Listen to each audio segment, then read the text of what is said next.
ಹೂವಿನ ರಾಶಿನ ತುಂಬಿಸಿ. ಯಾರೋ ನೀನು? ಏಕಾಏಕಿ ನಮ್ಮ ಮನೆಗೆ ಬಂದು ಈ ರೀತಿ ಮಾತಾಡ್ತಾ ಇದೆಯಲ್ಲ, ಯಾರು ನೀನು? ರಾಮಾಯಣದಾಗ ರಾವಣ ಸೀತಾನ ಹೊತ್ಕೊಂಡು ಹೋಗಾಗ ಬಯೋಡಾಟಾ ಕೊಟ್ಟು ಹೊತ್ಕೊಂಡು ಹೋಗಲಿಲ್ಲವಾ? ಅದ ರಾಮಾಯಣದಾಗ ಸೀತೆಯನ್ನು ಮುಟ್ಟಿದ್ದಕ್ಕೆ ಲಂಕೆ ಭಸ್ಮವಾಯ್ತು, ರಾವಣನ ಸಂಹಾರವಾಯ್ತು. ಯಾಕ ಇದು ನಿನಗ ಗೊತ್ತಿಲ್ಲ ಅಂತ ಕಾಣಿಸ್ತೈತಿ? ನಾವೆಲ್ ರಾಮಾಯಣ ಓದ್ತೇವೇವಿ? ಮತ್ತೆ ಏನ್ ಓದ್ತೇಪ್ಪ? ನಮ್ಮ ಬರೇ ಮಿಯಾ ಖಲೀಫ ಸನ್ನಿಲೇನ ಅವ್ರ ಭಕ್ತರು ನಾವು. ಅಲ್ಲೋ ನೀನೇನಾದ್ರೂ ಹುಚ್ಚದೇನ? ಧಾರವಾಡಕ್ಕೆ ಹೋಗಿ ಚೆಕ್ ಮಾಡಿಸ್ಬೇಕು. ನನ್ನ ಮನೆಗೆ ಬಂದು ಈ ರೀತಿ ಮಾತಾಡ್ತಾ ಇದೆಯಲ್ಲ, ನನ್ನ ಮನೆ ಬಾಗಿಲಿಗೆ ಬಂದ ಭಿಕ್ಷುಕ. ಹೊರಟಾಗ ಮೊದಲಿನಿಂದ ನಾ ಭಿಕ್ಷುಕ? ನೀನೇ ಭಿಕ್ಷುಕ. ಮತ್ ನೀ ಎಲ್ಲಿಗೆ ಹೋಗಿದ್ದೀವಿ? ದೇವಸ್ಥಾನಕ್ಕೆ ಹೋಗಿದ್ದೆ. ಅಲ್ಲಿ ಯಾಕೆ ಹೋಗಿದ್ದಿ? ನಮಗೆ ಸಿರಿ ಸಂಪತ್ತನ್ನ ಕೊಟ್ಟು ಕಾಪಾಡು ದೇವ್ರೆ ಅಂತ ಬೇಡ್ಕೊಂಡು ಬರೋದಕ್ಕೆ. ಇಟ್ಟಿದ್ರು ಸಾಲಲ್ಲ, ನಮ್ಗೆ ಇನ್ನೂ ಬೇಕು. ಇಷ್ಟೊಂದು ಸಿರಿ ಸಂಪತ್ತು ತುಂಬಿ ತುಳುಕ್ತಾ ಇದ್ರು ಆ ದೇವರ ಹತ್ತಿರ ಹೋಗಿ ಇನ್ನಷ್ಟು ಸಿರಿ ಸಂಪತ್ತಿನ ಭಿಕ್ಷೆ ಬೇಡುವ ನೀನು ನಿಜವಾದ ಭಿಕ್ಷುಕೆ.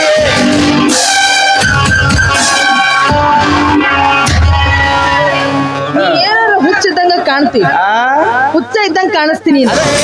ಚೆಕ್ ಮಾಡಿಸ್ಬೇಕು ಹೋಗಿತ್ತೇಳಿ. ಅಲ್ಲ ನೋಡವಿ, ನಾನು ಡೈರೆಕ್ಟ್ ವಿಷಯಕ್ಕೆ ಬಂದ್ಬಿಡ್ತೇನೆ. ಅಂದ್ರ ಒಂದು ಹೆಣ್ಣು ಹೆತ್ತ ಮೇಲೆ ನಿನಗೆ ಇನ್ನೊಂದು ಮಗು ಆಗ್ಲಿಲ್ಲ, ಅದಕ್ಕೂ ಕಾರಣ ಐತಿ. ಏನ ಕಾರಣ ಐತಿ?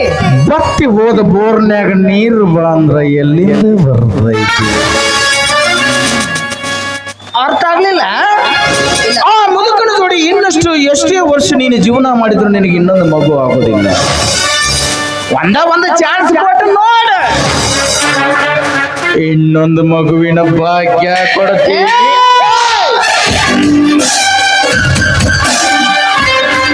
ನನ್ನ ಗಂಡನ ಪಾದದ ಧೂಳಿಗೂ ಸಮನಾಗದ ಪಾಪಿ ನಮ್ಮ ಮನೆಯಲ್ಲಿ ನಿಂತು ನನ್ನ ಮುಂದೆ ಈ ರೀತಿ ಮಾತಾಡ್ತಾ ಇದೀಯಾ? ನೀ ಚೀರಾಡಿ ಬೇಡವ, ಸುಮ್ಮ ಹೂ ಅಂದ್ರ.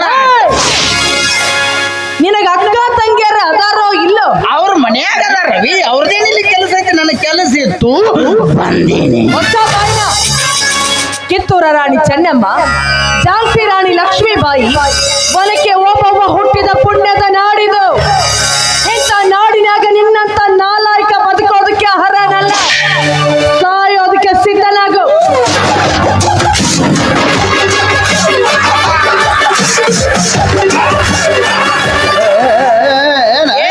ಏನಯ್ಯವ ಇಂಥ ಸಣ್ಣ ಸಣ್ಣ ವಿಷಯಕ್ಕೆಲ್ಲ ಗಂಡು ಇರ್ತಾರನ? ಇದು ನಿನಗ ಸಣ್ಣ ವಿಷಯನ? ಅವಿನಿಂದ ಆ ಮಾಹಿತಿ ಅಲ್ಲಿ ಹೋಗ. ಅಲ್ಲ ಚೇರ್ ಕರ್ತ ಇದ ಮಾತ ನನ್ನ ಗಂಡ ನಿಮ್ಮ ಮನೆಯಾಗಿನ ಅಕ್ಕ ತಂಗಿಯರಿಗೆ ಹೇಳಿದ್ರ ಅವಾಗ ಏನು ಮಾಡ್ತಿದ್ದೆ? ನಮ್ಮ ಮನ್ಯಾಗ ನಮ್ಮ ಮಕ್ಕಳ ಇಲ್ಲ,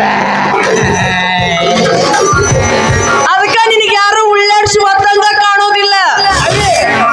ನಾವು ಆದ್ರೂ ಯಾರ ಮುಂದೆ ಹೇಳಂಗಿಲ್ವ, ಒರೆಸ್ಕೊಂಡು ಸುಮ್ಮ ಹೋಗ್ಬಿಡವ್ರು ನಾವು. ಗಣ ನಾಚಿ ಕೆಟ್ಟವಂದ್ರ ನೀನ ನೋಡು. ಅದು ಎಲ್ಲ ಇಡೀ ಉತ್ತರ ಕರ್ನಾಟಕ ಗೊತ್ತಾಗಿತ್ತು. ಅದಕ್ಕ ಇವತ್ತು ನೀ ನನ್ನ ಕೈಯಾಗ ಸಾಯೋದಕ್ಕೆ ಸಿದ್ಧನಾಗು ಅಂತ ಹೇಳ್ತಾ ಇದ್ದೀನಿ. ಇಂಥ ಸಣ್ಣ ಇಳಿಸ್ತವ ಬರ್ರಿ ಯಜಮಾನ್ರ. ಏನು ಸುಮಾರು ದಾಡ್ರಿ ಅಕ್ಕ? ಅಕ್ಕ ಹ್ಞೂ, ಮತ್ತೆ ನಮ್ಮ ಅವಿದಾಗ ವಾಯವಾಡಿ ಇಷ್ಟೊತ್ತನ ಎಷ್ಟು ಹಾರಾಡಿ ಮಾತಾಡಕತ್ತಿದ್ದೆ, ಅದು ಹೆಂಗ ನಾಲಿಗೆ ಒಳ್ಳಿಸ್ತು ಯಪ್ಪ ನೀ? ನಾ ಯಾಕೆ ನಾಲಿಗೆ ಹೊಳಿಸೀನಿ? ನೀನ ಏನು ತಾಳು ಗೊತ್ತನ್ರಿ? ನನ್ನ ಮನ್ಯಾಗ ನನ್ನ ಗಂಡಿಲ್ಲ, ಇದು ಸಮಯ ಸಿಕ್ಕೈತಿ, ಸರಸ ಆಡೋಣ ಬಾ.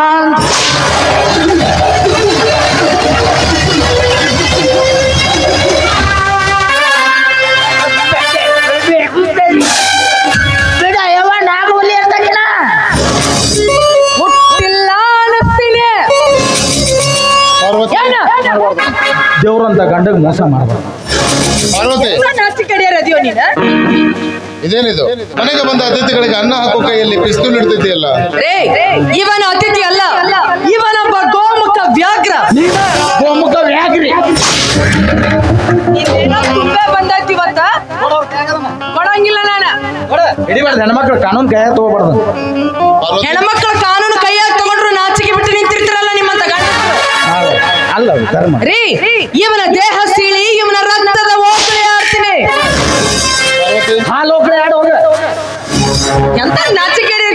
ನಂತಿನ ಪಾಪ ಕೇಳಾತ ಬಾಗಿಲು ತೆರೆದ ಮನೆಗೆ ನಾಯಿ ನುಗ್ಗೋದು, ಬೇಲಿ ಇಲ್ಲದ ಹೊಲಕ್ಕೆ ದರ ನುಗ್ಗೋದು, ತೆರೆದಿಟ್ಟು ಬೆಣ್ಣೆನ ಬೇಕಕ್ಕಂತ ತಿನ್ನೋದು ಸ್ವಾಭಾವಿಕ.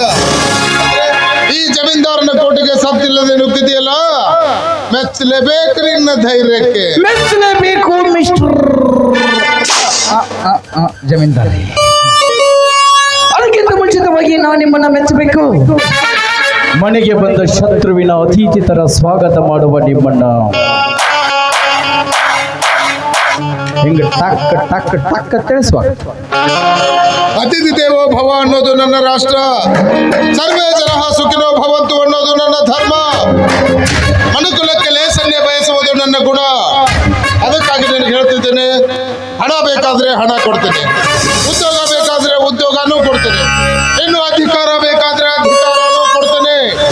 ಆದ್ರೆ ನೀನು ಮಾಡೋ ರೀತಿ ವಿರೋಧಿ ಕೆಲಸನ ಇಲ್ಲಿಗೆ ನಿಲ್ಲಿಸ್ಬಿಡು. ಮಿಸ್ಟರ್ ಜಮೀನ್ದಾರ್, ನಾನು ನೀನು ನೀಡುವ ಹಣ, ಆಸ್ತಿ, ಅಧಿಕಾರ, ಅಂತಸ್ತಿನ ಭಿಕ್ಷೆ ಬೇಡಿ ನಿನ್ನ ಮನೆಯ ಹೊಸ್ತಿಲು ತುಳಿದು ಬರಲಿಲ್ಲ. ನಿನಗೊಂದು ಮುಖ್ಯವಾದ ವಿಷಯ ಹೇಳಕ್ ಬಂದೇನೆ. ನಿನ್ನ ಮಗಳಾದ ಶ್ರಾವಣಿ ಆಕಿನ ಹೊತ್ಕೊಂಡು ಹೊಕ್ಕಿ ಹೆಣ್ಣಿನ ಹಿಂದೆ ಬಿದ್ದು ಮಣ್ಣಾಗಬೇಡವು. ಅಂಗಣ ರೊಲಿಯುವುದು, ಬಂಗಾರ ದೊರೆಯುವುದು, ಸಂಗ್ರಾಮದೊಳಗೆ ಗೆಲುವು ಸಿಗುವುದು, ಈ ಮೂರಕ್ಕೂ ಸಂಗಯ್ಯನೊಲಮೆ ಬೇಕೆಂದ ಸರ್ವಜ್ಞ. ಆಮೇಲೆ ಸರ್ವಜ್ಞಾನ ವಚನ ಓದ್ತೇವ್ರಿ. ನಮ್ದು ಏನಿದ್ರು 5 ನಿಮಿಷದ ವಿಡಿಯೋ ಮ್ಯಾಚ್. ಸರ್ವಜ್ಞನ ವಚನ ಓದಂಗಿಲ್ಲ. ಇಲ್ರಿ ಬಾ ಅಂತವೆಲ್ಲ ಆಯ್ತು. ಎಷ್ಟೇ ಬುದ್ಧಿ ಹೇಳಿದ್ರು ನೀನ್ ಹಿಂಗೆ ಮಾಡೋದು. ಅದಕ್ಕೆ ನಿನಗೆ ಇಲ್ಲಿವರೆಗೂ ತಿದ್ದಿಕೊಂಡು ಬದುಕಲು ಅವಕಾಶ ಕೊಟ್ಟಿದ್ದೆ. ನೀನು ತಿದ್ದಿಕೊಂಡು ಬದುಕಲ್ಲ ಅಂದಮೇಲೆ ಈ ಭೂಮಿ ಮೇಲೆ ಇರೋದಕ್ಕೆ ನೀನು ಯೋಗ್ಯನಲ್ಲ. ನೆನೆಸಿಕೋ ನಿನ್ನ ಮನೆ ದೇವರನ್ನ.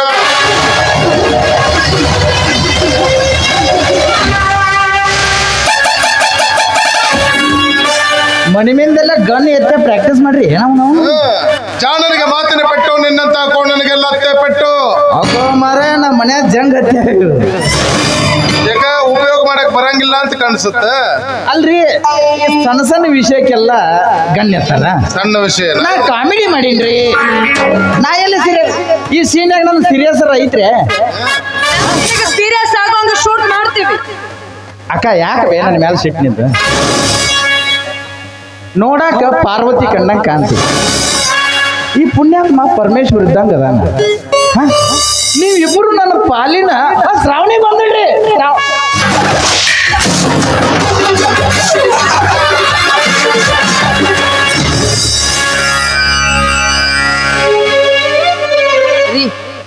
ಯಾಕೋ ಏನು ಅವ್ನ ಮನೆಗೆ ಬಂದು ಹೋದ್ಮೇಲೆ ನನಗೆ ತುಂಬಾ ಭಯ ಆಗ್ತಾ ಇದ್ದಾರೆ. ಭಯ ಪಡಬೇಡ ಪಾರ್ವತಿ. ಸಮಾಜದಲ್ಲಿ ಸಮಾಜಘಾತಕ ಜನ ಇಂಥವರು ಸಾಕಷ್ಟು ಜನ ಇದ್ದಾರೆ. ಇವರನ್ನ ಹೇಗೆ ಮಟ್ಟ ಹಾಕಬೇಕು ಅಂತ ನನಗೆ ಗೊತ್ತಿದೆ. ನೀನೇನು ಭಯ ಪಡಬೇಡ. ಅಂದಾಗೆ ಶ್ರಾವಣಿಯಲ್ಲಿ ಬೆಳಿಗ್ಗೆನೆ ಜಾಗಿಂಗ್ ಹೋಗಿದ್ದಾಳೆ. ಇಷ್ಟೊತ್ತಿಗಾಗ್ಲೇ ಬರ್ಬೇಕಾಗಿತ್ತು. ಅದು ಬಂದ್ ನೋಡಿ. ಇಲ್ಲಿ ನಡೆದಿರೋ ವಿಷಯ ಶ್ರಾವಣಿಗೆ ಗೊತ್ತಾಗ್ಬಾರ್ದ?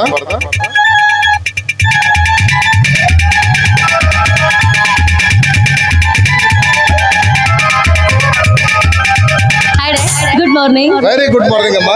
ಏನಮ್ಮ ಜಾಗಿಂಗ್ ಹೋಗಿದ್ದೀಯಾ? ಹೌದು ಡ್ಯಾಡಿ. ಅಲ್ಲಮ್ಮ ಇಷ್ಟು ಲೇಟ್ ಆಗಿ ಬರ್ತಿದ್ಯಲ್ಲ, ಇವತ್ತು ಕಾಲೇಜಿಗೆ ಹೋಗೋದಿಲ್ವೇನು? ಇಲ್ಲ ಡ್ಯಾಡಿ, ಇವತ್ತೇಕೋ ತುಂಬಾ ಬೇಜಾರಾಗಿದೆ. ಅದಕ್ಕೆ ಇವತ್ತು ಒಂದಿನ ಕಾಲೇಜ್ಗೆ ಹೋಗೋದಿಲ್ಲ. ಬೇಜಾರಾಗಿದೆಯಾ? ಅಲ್ಲಮ್ಮ, ಕಾಲೇಜು ಅಂದ್ರೆ ತುಂಬಾ ಇಷ್ಟ ಅಂತ ಹೇಳಿದವಳು ನೀನು. ಅದಕ್ಕೆ ಅಲ್ವೇ ನನ್ನ ಕಾಲೇಜಿಗೆ ಸೇರಿಸಿದ್ದು. ಈಗ ನೋಡಿದ್ರೆ ಹೋಗಲ್ಲ ಅಂತೀಯ. ಸರಿ, ನಿನಗೆ ಹೇಗೆ ಇಷ್ಟನೋ ಹಾಗೆ ಮಾಡಿ. ಅವಳಿಗೆ ಹೇಗೆ ಇಷ್ಟನೋ ಹಾಗೆ ಮಾಡಿ. ಬಡ್ಕೊಂಡೆ ನಿಮಗೆ ನಾನು ಅವತ್ತೇ ಅವಳನ್ನ ಕಾಲೇಜಿಗೆ ಕಳ್ಸೋದ್ ಬೇಡ, ಕಾಲೇಜಿಗೆ ಕಳ್ಸೋದ್ ಬೇಡ ಅಂತ. ನೀವೆಲ್ರಿ ನನ್ನ ಮಾತು ಕೇಳಿದ್ರ? ಇವತ್ ನೋಡಿದ್ರೆ ಕಾಲೇಜ್ಗೆ ಹೋಗಲ್ಲ ಅಂತಾಳೆ. ಅವಳು ಬದಲಾಗಿ ನೀವು ಕಾಲೇಜ್ ಹೋಗ್ತೀರಾ? ಇಲ್ಲ ಇಬ್ರು ಅಪ್ಪ ಮಗಳು ಕೂಡಿ ಮನೇಲಿ ಮುಸ್ರೆ ತಿಕ್ತೀರಾ? ಅಲ್ಲಮ್ಮ, ಕಾಲೇಜ್ಗೆ ಹೋಗಲ್ಲ ಅಂತೀಯಲ್ಲ, ಕಾಲೇಜಲ್ಲಿ ಅಥವಾ ರೋಡಲ್ಲಿ ಫ್ರೆಂಡ್ಸ್ ಜೊತೆ ಏನಾದ್ರು ಜಗಳ ಮಾಡ್ತೀಯಾ? ಹಾಗೇನಿಲ್ಲ ಡ್ಯಾಡಿ. ಅದು ನಿನ್ನೆ ರಾತ್ರಿ ಕನಸಿನಲ್ಲಿ ಒಂದು ವಿಷಪೂರಿತ ನಾಗರ ಹಾವು ನನ್ನ ರಸ್ತೆಯಲ್ಲಿ ತಡೆದು ಕಚ್ಚಲಿಕ್ಕೆ ಬಂದಿತ್ತು ಡ್ಯಾಡಿ. ಕನ್ಸಲ್ಲಿ ಬಂದಿತ್ತು ಅಥವಾ ಕಾಲೇಜ್ ರೋಡಲ್ಲಿ ಬಂದಿತ್ತು? ರಾವಣಿ, ಈ ನಿನ್ನ ಚಿಕ್ಕಪ್ಪ ಸುತ್ತೂರಿಗೆ ಬಡೆಯ ಯಾವ ಏರಿಯಾದಾಗ ಎಂಥ ಸರ್ಪ ಇದಾವೆ ಅಂತ ನನಗೂ ಚೆನ್ನಾಗಿ ಗೊತ್ತಿದೆ ಅಮ್ಮ. ನೋಡಮ್ಮ, ನೀನ್ ಯಾವುದಕ್ಕೂ ಭಯ ಪಡಬೇಡ. ಬೇಕಿದ್ರೆ ನಾಳೆಯಿಂದ ಕಾಲೇಜ್ಗೆ ಹೋಗೋದಕ್ಕೆ ನನಗೆ ಸೆಕ್ಯೂರಿಟಿ ಅರೇಂಜ್ ಮಾಡ್ತೇನೆ. ಓಕೆನಾ? ರಾವಣಿ, ಅವನ್ ಯಾರು ಅಂತ ಹೇಳಮ್ಮ. ಆ ಮುಳ್ಳನ್ನ ಚಿಕ್ಕದಿರುವಾಗ್ಲೇ ಕಿತ್ತಿ ಬಿಸಾಕಬೇಕು. ಮುಂದೆ ದಾರಿಯಲ್ಲಿ ಓಡಾಡೋರಿಗೆ ತುಂಬಾ ತೊಂದರೆ ಮಾಡುತ್ತೆ. ರಾವಣಿ, ನಾನ್ ನಿನ್ನನ್ನೇ ಕೇಳ್ತಾ ಇದ್ದೀನಿ ಅವ್ನು ಯಾರು ಅಂತ. ಶ್ರಾವಣಿ, ನಾನ್ ನಿನ್ನನ್ನೇ ಕೇಳ್ತಾ ಇದ್ದೀನಿ, ಯಾರು ಅವನು? ಹೇಳಮ್ಮ, ನಿಮ್ಮಮ್ಮ ಕೇಳ್ತಿದ್ದಾಳಲ್ಲ, ಯಾರು ಅಂತ ಹೇಳು. ಹೇಳಮ್ಮ ಶ್ರಾವಣಿ, ನಿನ್ನನ್ನೇ ಕೇಳ್ತಿದ್ದು ಯಾರು ಅಂತ ಹೇಳು. ಬಾ ಶಿವಲಿಂಗ, ನನ್ನ ನೋಡಿದ್ರೆ ಹೆದರಿ ದೂರ ಸರಿದು ನಿಲ್ಲೋ ಜನರಿರುವಾಗ ಅವನೇ ಅವನ ಕಮಂಗಿ ನನ್ನ ಮಗ ನನ್ನ ಮಗಳ ತಂಟೆಗೆ ಬಂದಿದ್ದಾನಂತೆ. ಇವಳನ್ನ ಎಷ್ಟು ಕೇಳಿದ್ರು ಇವಳು ಬಾಯೇ ಬಿಡ್ತಿಲ್ಲ. ನೀನಾದ್ರೂ ಹೇಳವನು ಯಾರು ಅಂತ. ಅವನ ಹುಟ್ಟಲಿಲ್ಲ ಅನಿಸ್ಬಿಡ್ತಾನೆ.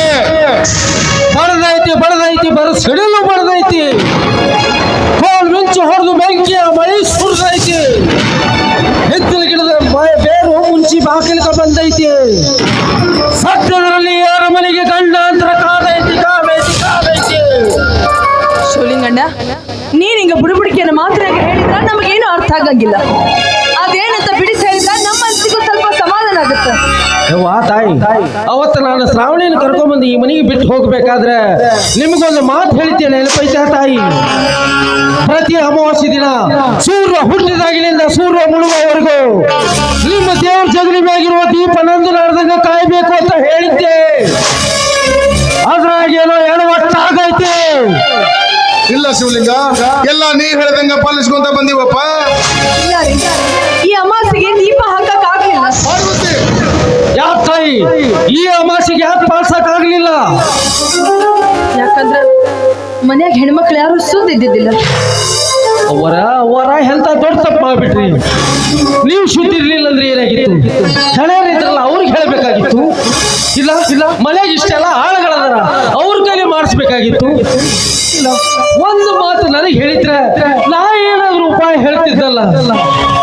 ತಿಳಿಲಾರ್ದ ನೀವು ದೊಡ್ಡ ತಪ್ಪು ಮಾಡ್ಬಿಟ್ರಿ ತಾಯಿ, ದೊಡ್ಡ ತಪ್ಪು ಮಾಡ್ಬಿಟ್ರಿ. ಶಿವಲಿಂಗ, ಆ ದೀಪಕ್ಕೂ ಈಗ ನಡೀತಾ ಇರೋ ಘಟನೆಗೂ ಏನ್ ಸಂಬಂಧ ಐತಿ ದಣಿ. ಶ್ರಾವಣಿ ಜಾತಕದ ದೋಷ ಇದ್ದಿದ್ದು ನನಗೆ ತಿಳಿದಿತ್ತು. ಅದಕ್ಕೆ ಆ ಮಹಾತಾಯಿ ಕಾಳಿಕಾದೇವಿ ಅಪ್ಪಣೆಯಿಂದ ನಿಮ್ಗೆ ದೀಪ ಕಾಯಕ್ ಹೇಳಿದ್ದೆ. ನೀವು ಹಗಲತ್ತು ದೀಪ ಕಾದ್ರ ನಾನು ರಾತ್ರಿ ಹೊತ್ತು ಸುಡುಗಾಡ್ನ್ಯಾಗ ಊಟ ನೀರು ಬಿಟ್ಟು ಹಕ್ಕಿ ಪಣ ಕಟ್ಟಿ ದ್ವೇಷ ಕಳಿತಾ ಇದ್ದೆ. ಈಗ ನನಗೆ ಎಡವಟ್ಟು ಆಗೈತಿ ಅಂದಾಗ ಹಣ ಹೊತ್ತ ಕಟ್ಟಿಟ್ಟ ಬಂದೆ. ಇದರಿಂದ ನಮಗೆ ಪಾರಾಗೋದಕ್ಕೆ ಬೇರೆ ದಾರಿನೇ ಇಲ್ಲೇನ? ಐತ್ರಿ, ಒಂದು ದಾರಿ ಐತಿ. ಅದೇನಂತ ಹೇಳ ಶಿವಲಿಂಗ. ಚಿಟ್ಕೆ ಹೊಡೆಯೋದ್ರಲ್ಲಿ ಮಾಡಿ ಮುಗಿಸ್ತೀನಿ. ಹೇಳೋದೇನಂತ ದಣಿ, ಆದಷ್ಟು ಬೇಗ ಈ ಅರಮನೆಗೆ ಒಂದು ಮಂಗಲ ಕಾರ್ಯ ಆಗ್ಬೇಕ್ರಿ ಅಪ್ಪ. ಅಂದ್ರೆ ನಮ್ಮ ಶ್ರಾವಣಿಗೆ ಒಬ್ಬ ಉತ್ತಮವಾದ ವರ ಹುಡುಕಿ ಅವಳ ಮದುವೆ ಮಾಡಿ ಮುಗಿಸ್ಬಿಡ್ಬೇಕ್ರಿ ಅಪ್ಪ.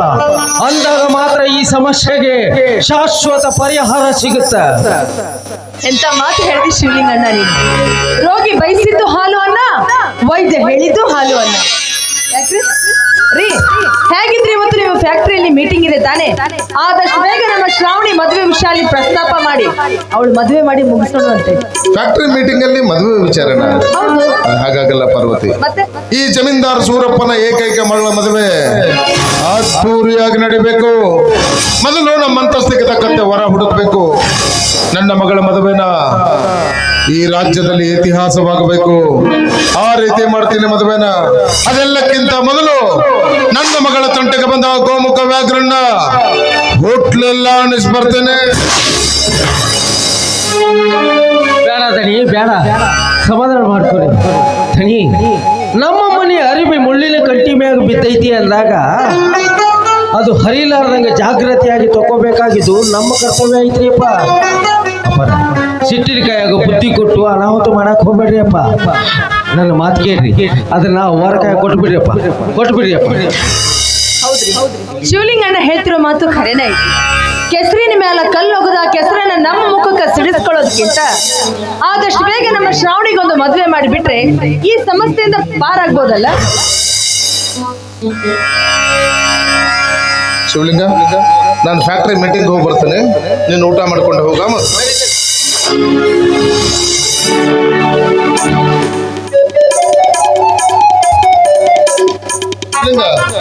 ನಮ್ಮ ಶ್ರಾವಣಿಗೆ ವರ ಹುಡುಕೋ ಜವಾಬ್ದಾರಿನೂ ನಿಂದ ಆಯ್ತಾ? ಮತ್ತೆ ಪ್ರಯತ್ನ ಪಡ್ತೀನಿ ದಣಿ. ದಣಿ, ಎಂತ ಸಿಹಿ ಸುದ್ದಿ ಹೇಳಿ, ಇವತ್ತಿಲ್ಲೇ ಊಟ ಮಾಡ್ಕೊಂಡು ಹೋಗು. ಬ್ಯಾಡ್ರಿ, ಯಾಕೋ ನಾನು ಹೊಟ್ಟೆ ಹಸ್ತಿಲ್ಲ. ಅದೇನ್ ನೀಡ್ಬೇಕಂತ ಮಾಡಿರು ಜೋಳಿಗೆ ನೀಡ್ಬಿಡ್ರಿ ತಾಯಿ. ಹೊಟ್ಟೆ ಹಸ್ದಾಗ ಆ ಗವಿ ಸಿದ್ದಪ್ಪಗ ನೈವೇದ್ಯ ಹಿಡಿದು ಪ್ರಸಾದ ಅಂತ ಸ್ವೀಕಾರ ಮಾಡ್ತೀನಿ ತಾಯಿ. ರಾಣಿ ಶಿವಲಿಂಗಣ್ಣ, ನನ್ನ ಮಗಳಿಗೆ ಒಂದು ಒಳ್ಳೆ ವರ ಹುಡ್ಕೋ ಜವಾಬ್ದಾರಿ ನಿನ್ ತಲೆ ಮೇಲೆ ಐತೆ ಮತ್ತೆ. ಪ್ರಯತ್ನ ಪಡ್ತೀನಿ ತಾಯಿ. ಯವ್ವ, ನಾ ಹೇಳಿರೋ ಮಾತು ತಿರಸ್ಕಾರ ಮಾಡಕ್ ಹೋಗ್ಬೇಡ್ರಿ. ಆದಷ್ಟು ಬೇಗ ಶ್ರಾವಣಿ ಮದುವೆ ಮಾಡಿ ಮುಗಿಸ್ಬಿಡ್ಬೇಕ್ರಿ ಯವ್ವ. ಅದು ಬೇಗನೆ ಆಗುವಂಗ ನೋಡಿಕೊಳ್ಳೋ ಜವಾಬ್ದಾರಿ ನಿಮ್ಗ ಕೂಡೈತಿ ತಾಯಿ. ಶಿವಲಿಂಗಣ್ಣ, ನನ್ನ ಮಗಳಿಗೆ ಒಳ್ಳೇದಾಗತ್ತಂದ್ರ ನೀ ಏನ್ ಹೇಳ್ತೀವಿ ಅದನ್ನ ಮಾಡ್ತೀನಿ, ಆಯ್ತಿಲ್ಲ? ಸಂತೋಷ ತಾಯಿ.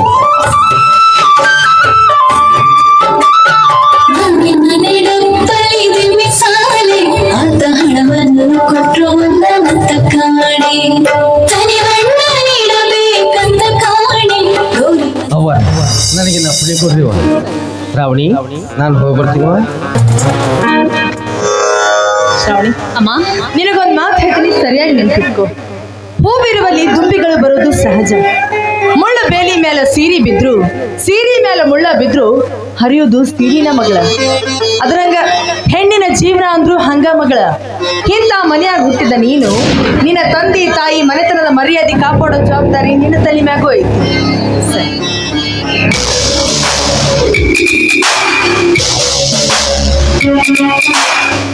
ಮಿಸ್ಟರ್ ನೀಲಕಂಠ, ಶಾಂತಿಯ ತವರಾದ ಈ ನಿನ್ನ ತವರು ಮನೆಯಲ್ಲಿ ಅಶಾಂತಿಯನ್ನು ಎಬ್ಬಿಸಲಿಕ್ಕೆ ಕಾರಣಕರ್ತನಾಗಿರುವ ನಿನ್ನನ್ನು ನಾನು ಯಾವತ್ತೂ ಸುಮ್ಮನೆ ಬಿಡೋದಿಲ್ಲ. ಹೆಣ್ಣು ಬಲಿದ್ರೆ ನಾರಿ, ಮಗಳ ಮುಡಿದಿದೆ ಆದ್ರೆ ಮಹಾಮಾರಿಯಾಗುತ್ತಾಳೆ. ಇನ್ ಮುಂದೆ ನಾನು ನಿನಗೆ ಕೊಡ್ತಾರೆ ಪ್ರತಿ ಒಂದು ಕಷ್ಟವನ್ನ ಹೆಜ್ಜೆ ಹೆಜ್ಜೆಗೆ ಅನುಭವಿಸಲಿಕ್ಕೆ ಒಂದು ಹೆಣ್ಣಿಗೆ ತಲೆ ತಗ್ಸಿ ತಾಳಿ ಕಟ್ಟಿಸ್ಕೊಳ್ಳೋದು ಗೊತ್ತು. ಪ್ರಸಂಗ ಬಂದ್ರೆ ತಲೆ ಎತ್ತಿ